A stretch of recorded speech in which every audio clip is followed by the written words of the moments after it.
Toxic masculinity, wrestling, family, and a star performance from Zac Efron. Let's talk about the Iron Claw.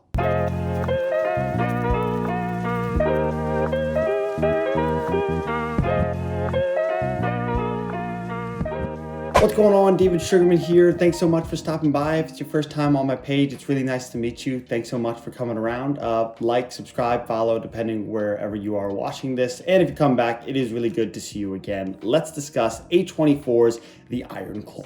Written and directed by Sean Durkin, The Iron Claw has a stacked cast. You probably already know the headliners: Zac Efron, Jeremy Allen White. Great performances turned in as well by Harris Dickinson, Stanley Simons, alongside Holt McCallany, Maura Tierney, and Lily James. The Iron Claw follows the tumultuous, triumphant, and oftentimes tragic story of the Von Erich brothers, who gained fame as a family of professional wrestlers in the 1980s. Something important to note: just because something is tragic doesn't necessarily mean it will translate to something powerful on screen. The first piece of credit for why The Iron Claw was a big success goes to writer-director Sean Durkin, who not only brought in the fun and intensity and passion and zest of the professional wrestling world and made people like me, who don't care at all and frankly kind of dislike professional wrestling, really have fun with these characters in their environment and care about their world, but also he takes his time in the first half of the film to lay the foundation for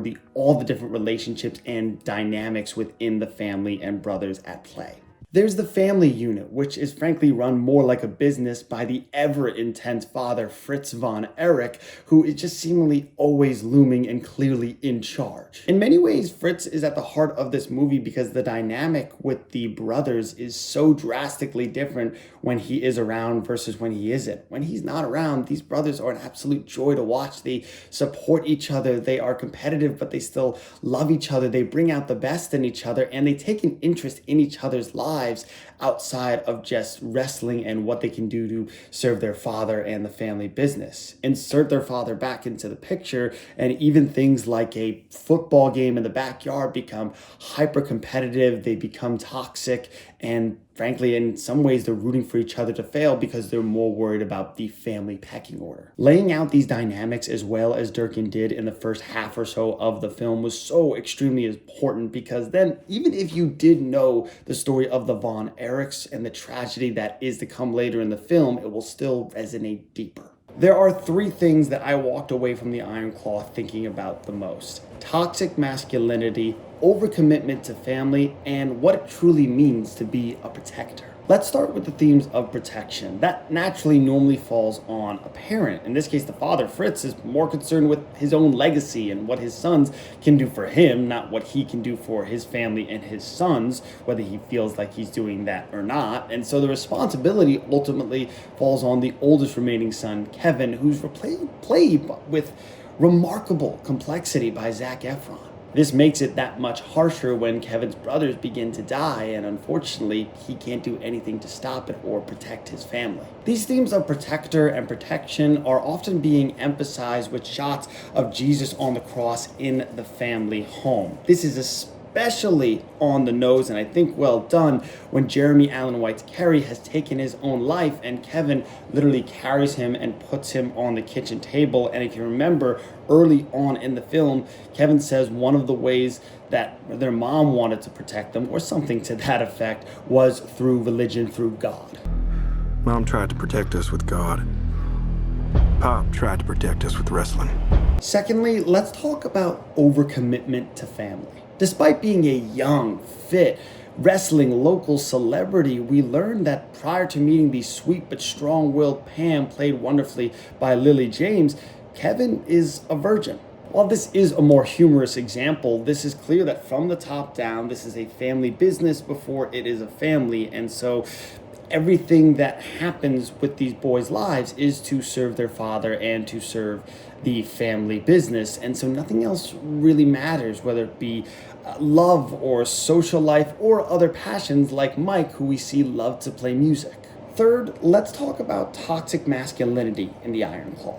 It's no shock that pro wrestling in Texas would lend itself to a very hyper masculine environment where traits that are considered stereotypically masculine, like strength, are pushed to their absolute extreme. And with Fritz as this selfish and immature leader pushing his sons to their absolute limit and well past that, he puts so much pressure on them that leads to trauma, which leads to tragedy.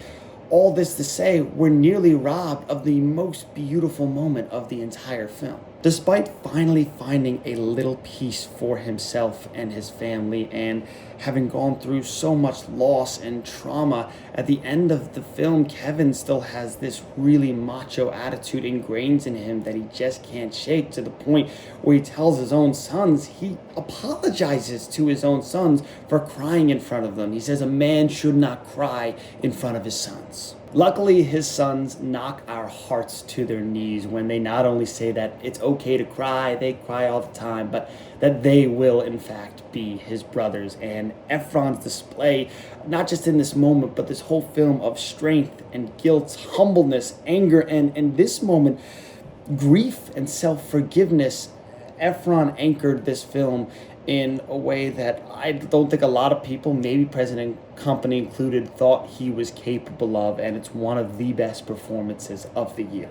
There is so much more that you could dive into in this film. I might make some follow-up videos, but I absolutely love the Iron Claw. It's a winner on every front. Ratings, 4.5 out of 5 stars. If you've seen the Iron Claw already, please give me your thoughts in the comments. I would love to chat with some more people about it. Wherever you're watching this, like, follow, subscribe, all that good stuff if you want more reviews and daily movie chatter from me. And that's all I've got. Thanks so much. See you around. And hey, like they said at the end of the movie, it's okay to cry. Go be emotional. Go watch a movie. Have a good one. Guess I'll see you in the movies.